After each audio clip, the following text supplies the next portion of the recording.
Hi everyone, it's Michelle from Country Morning Creations. I am here with my latest Tim Holtz journal.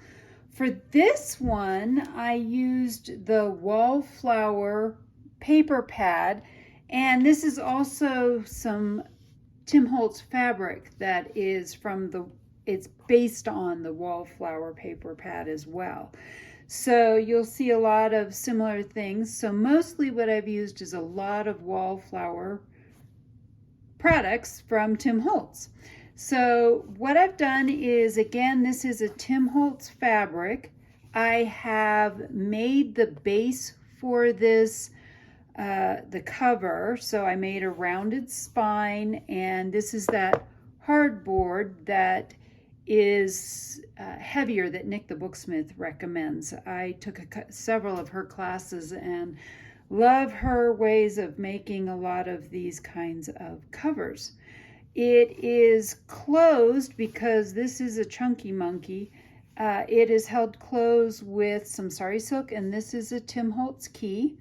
I have a Tim Holtz book plate that this is some really dark coffee dyed paper that I have, and I actually hand typed memories using my old electric typewriter.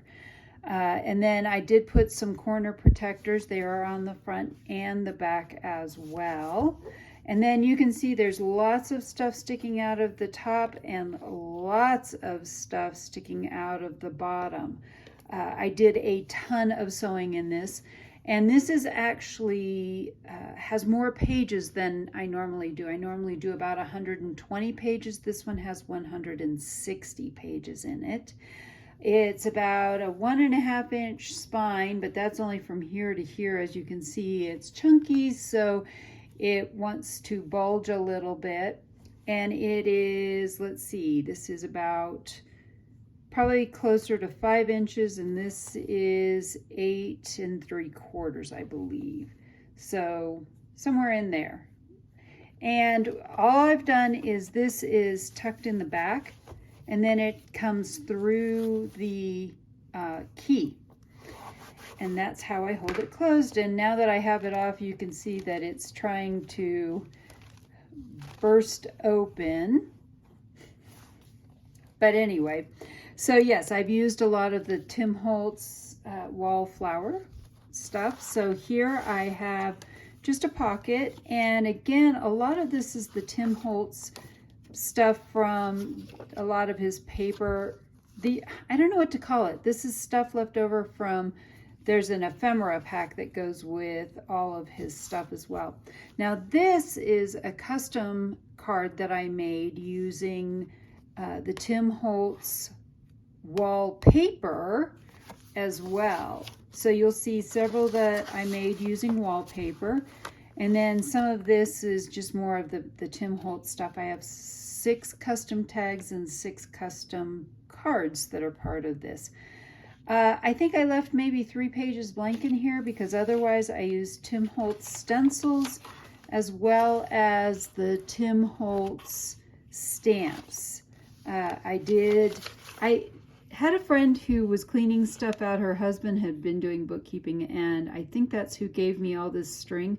I thought it went perfectly with this. I have a lot of stuff just paper clipped in. This is, again, some of the Wallflower papers. And then, like I said, I have stuff, lots of sewing. So some stenciling here. I sewed some sari silk onto this page. I thought that went beautifully with that. I have some vintage papers. This is a 1898 genuine vintage handwritten paper. I get a lot of my French stuff from Stephanie Monahan over at Monahan's Papers. This is one of my custom tags, and that is a movable piece on there as well. Lots of sewing. I've left all the threads long. Like I said, if somebody doesn't like long threads, that's fine with me. Just cut them all off. More stenciling. Oh, I actually left these 2 pages blank. Some stamping. This is crackle paste that I put through a Tim Holtz stencil. I love crackle paste. more of that paper, and of course Edith Holden. Did a little bit of sari silk there, some stamping and some stenciling. There are 5 signatures and 160 pages total. I think I already mentioned that. This is another one of my custom journaling cards. That one, they're backed, some are backed with coffee dyed paper. Another piece from the Tim Holtz wallpaper or Wallflower stuff, a little crown. So yes, this is a Tim Holtz stamp set that I used, and again, just a variety of his stencils. This is a 1922 piece of ledger. More cards that I have tucked in here. Some grungy coffee dyed doily. And this is the Wallflower vellum that I had. And some more stenciling, center of the signature. Of course, it wouldn't be a journal if I don't mention that this is my 28-pound coffee dyed acid neutralized paper, and this is on a 28-pound acid neutral paper as well. And then I also do my 5-hole pamphlet stitch. I feel that's the most secure option that I can offer to keep these journals well bound. This is that piece of ledger paper, and I just sewed some of this leftover paper that I had onto the edge. This is a custom tag that I made, and the butterfly actually is a little bit 3-dimensional. And you can see that it's a lot of Tim Holtz pieces. So even this frame is a Tim Holtz die cut. Another tuck spot here, more Tim Holtz stuff. Next signature, this is the center one. Again, more stenciling, just some sari silk sewn. This is the crackle paste again. This is called mulberry paper, and I just thought that with this green, and I don't know if you can see, there's little bits of real botanical pieces in here, leaves and branches and things. And so I thought that was perfect with this. Here's another belly band with some more Tim Holtz stuff. That's another custom card that I made. And that is sewn to, let me see if I can get this to unstick. That is actually, oh, I kind of glued that together, didn't I?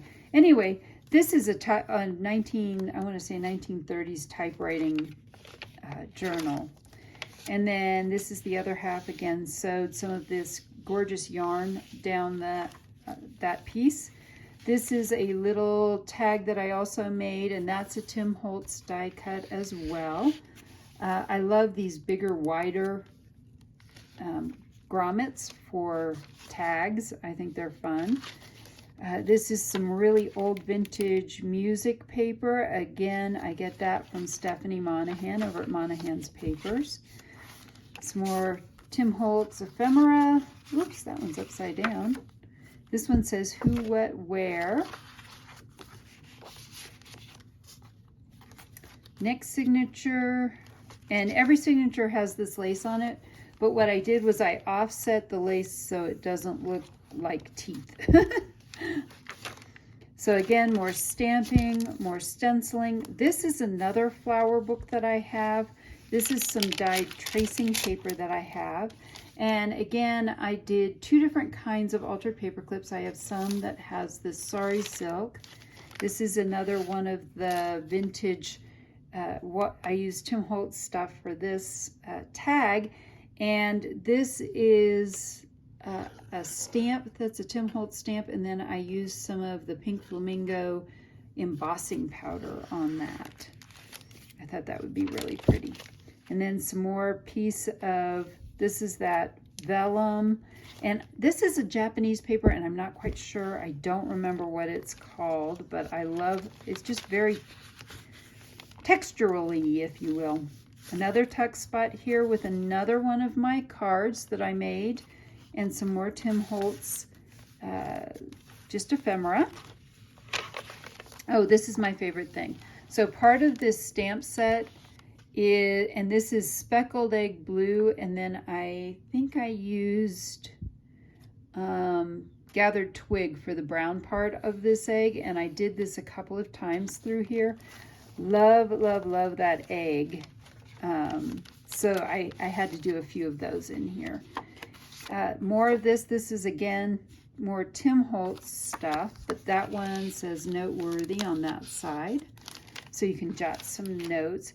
And believe it or not, even though there's a lot of stuff in here, there's still a lot of room to write. So instead of using a distress oxide, I used distressed ink. So this ink, what I found is that when I write over this ink with a fountain pen, it tends to make, if I use an oxide, it tends to bleed. So this is more fountain pen friendly by using a distress ink instead. Oh, and I love that. I had fun doing that page with the different fountain pen nibs. Some more, another belly band with stitching, and then another card that I made, and some more Tim Holtz products. Actually, I'm going to slide that through from that side. Another tag. Again, the Tim Holtz die cut, I put that at the top. I thought that was really pretty. And this is more of that yarn that I was given.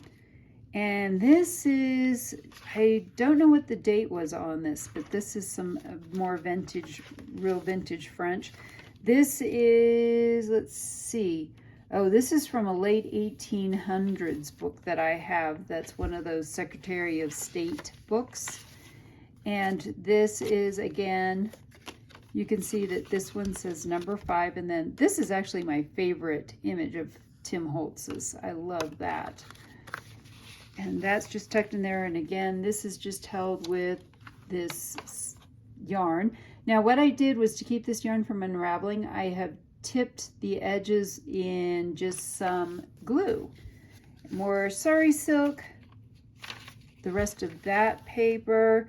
This was not dated, but it looks pretty old. I have a little tuck spot here where I took some of this vellum and made a tuck spot.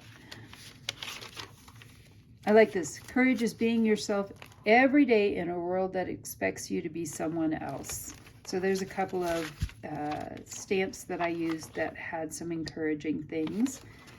And at the end, I have another tuck spot back here. You can see that my Country Morning Creations is there as well.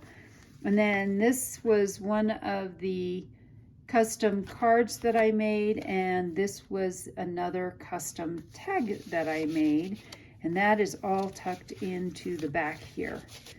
And so that is my latest Tim Holtz journal, and I have no idea what I'm going to do next. So you'll have to come back and check out in a few weeks to see what my next journal will be about.